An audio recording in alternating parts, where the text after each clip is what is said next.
Assalamu alaikum jama'a, da fatan kuna lafiya. Gaskiya wani abin al'ajabi na gani a yanar gizo. Naga ya kamata in jawo hankalin mutane akan wannan lamari domin ya cancanta. Idan har wannan maganan da ake tuhuman wannan matan ya kasance hakanan yake, to jama'a ku saurare ni. Ina son zan yi ɓarin wuta. Pap, pap, pap. Kawai ku saurare ni.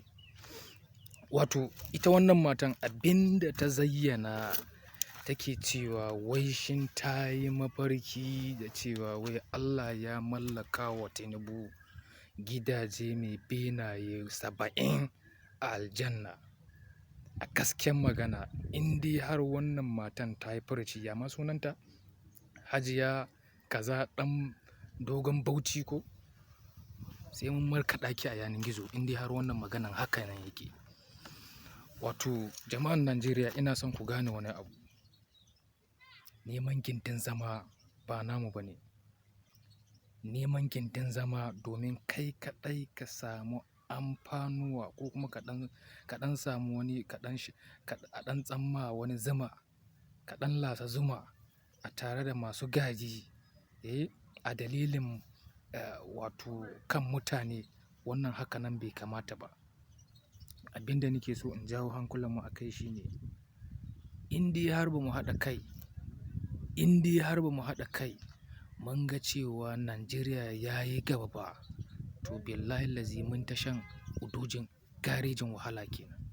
Yanzu wannan matan ta yi irin wannan furucin ko da gaske ne bai kamata fito tana yaɗawa ba. Domin kowa zai yi tunanin cewa akwai abin da take buƙata a hannun shugaban ƙasa Bola Ahmed Tinubu. Kaga yanzu idan Bola Ahmed Tinubu ba daidai yake yi ba, kaga zai yi ta tunani kamar daidai yake yi.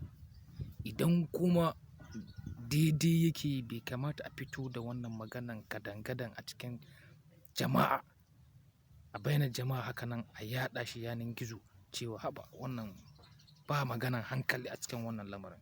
Sai yasa ina kira ga wannan matan, kuma ina kira ga masu niyyan yin haka.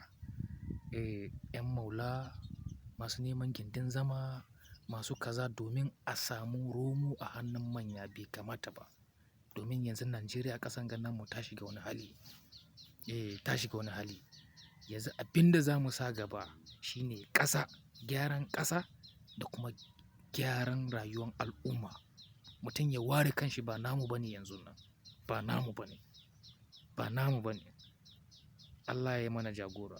Da fatan kowa na lafiya. Kuna son sai na ƙara maimaita sunana ne? Sunana to Right Comrade Hanafi Sa'idu.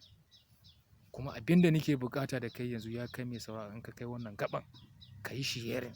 Don Allah a yi sharing. Domin wannan project ɗin da muka ɗauka, in Allah ya yarda Najeriya sai ta yi kyau. Kuma wato kyau ɗin ma sai ta shafi kowa. Wannan ƙoƙarina ne da kuma ƙoƙarinka. Mun haɗa maja mun ga cewa ƙasan ga namu ta gyaru. Allah ya mana jagora. Ina ma kowa fatan alheri. Assalamu alaikum. Peace out.